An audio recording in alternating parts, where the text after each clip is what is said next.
Salut les filles, c'est Amel. Aujourd'hui, j'ai choisi de vous parler d'un aliment qui peut très bien se révéler être votre meilleur ami, mais aussi votre pire ennemi. J'ai nommé le café.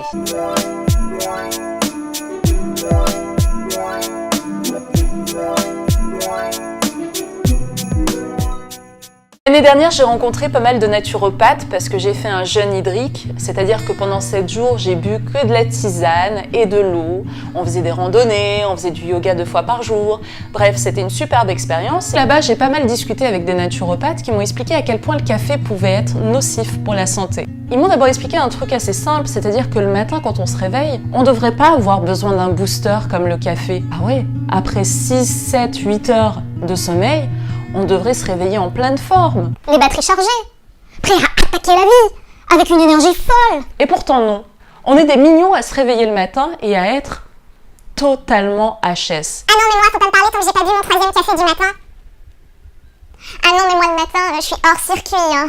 Quand on est fatigué, quand on est lent, quand on a du mal à se mettre en route, c'est simplement parce que nos glandes surrénales ne font plus bien leur travail, parce qu'elles sont épuisées. Alors les glandes surrénales sont 2 petites glandes qui mesurent entre 4 et 5 cm qui se situent juste au-dessus de nos reins. Un des rôles principaux de ces glandes surrénales, c'est de fabriquer du cortisol, qui est une petite hormone qui permet de lutter contre le stress. En gros, plus on est stressé, plus les glandes surrénales doivent produire du cortisol et du coup elles se fatiguent. Donc bien souvent quand on se réveille le matin et qu'on est hyper faible, hyper fatigué, ou alors quand on a un coup de pompe au milieu de l'après-midi ou au milieu de la matinée, c'est parce que les glandes surrénales sont fatiguées, sont faibles. On masque le problème en se buvant à chaque fois un shot de café qui artificiellement nous donne l'impression qu'on a du tonus, qu'on est vif et tout ça. Mais ça c'est fake, c'est qu'un nuage de fumée. On le sait bien hein, parce que quand on boit un café, les effets sont assez courts. Et qu'est-ce qu'on fait 2 heures après avoir bu un café quand on a une baisse d'énergie?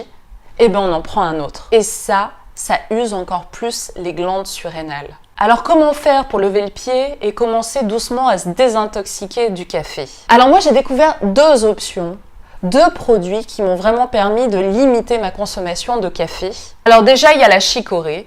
La chicorée, c'est naturellement sans caféine.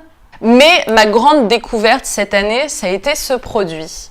C'est Yano, Y-A-2-N-O-H. Je vous mettrai tous les liens et toutes les infos dans la barre d'informations. Alors ça, c'est un sucédané torréfié de café. J'aime beaucoup l'odeur. Disons que c'est le substitut de café qui ressemble plus au café en termes de goût et de texture. Là, vous avez les petits macarons, c'est organique, c'est bio, c'est gluten-free, c'est vegan, c'est 0% de caféine. Donc, autant vous dire que c'est un super produit. Après, vous pouvez aussi tester le thé vert. Le thé vert, c'est pas mal du tout parce qu'en fait, il y a de la caféine à l'intérieur, mais qui se diffuse sur le long terme. Le thé vert va vous apporter plus de vitalité, mais étalé sur 4 à 5 heures. Mais vous pouvez me demander comment faire en sorte d'aider les glandes surrénales pour leur permettre de mieux travailler. Alors là, vous avez la possibilité d'utiliser certaines huiles essentielles. Alors en général, vous en mettez une goutte sur chaque main, vous frictionnez et vous vous massez juste au-dessus des reins. Alors vous pouvez faire ça avec l'huile essentielle d'épinette noire, c'est très énergisant, c'est simple, hein, vous faites ça tous les matins pendant 2 à 3 minutes, mais c'est un vrai coup de boost, mais là un coup de boost qui va s'étaler sur toute la journée.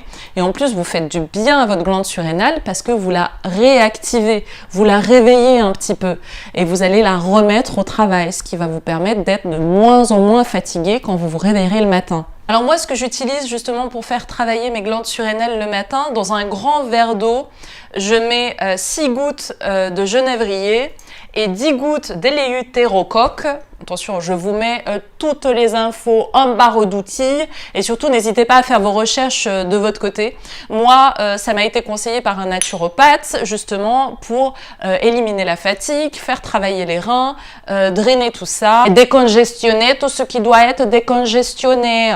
Mais faites très attention, ne jouez pas avec la capacité de vos glandes surrénales parce que si vous les fatiguez, si elles s'épuisent, ça peut être très nocif pour votre organisme. Puis le café, croyez-moi, vous l'apprécierez d'autant plus si ça reste une boisson exceptionnelle et pas un truc qu'on boit 4-5 fois par jour d'une façon frénétique, sans le faire en conscience, sans comprendre vraiment ce que ça fait sur notre corps. Voilà, on arrive à la fin de cette vidéo. J'espère que je vous ai permis de vous poser quelques petites questions sur votre consommation du café, à savoir si vous êtes toujours fatigué, essayez de gratter, essayez de comprendre pourquoi, qu'est-ce qui va pas.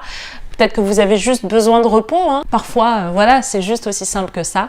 Je vous fais des gros bisous et je vous dis à bientôt.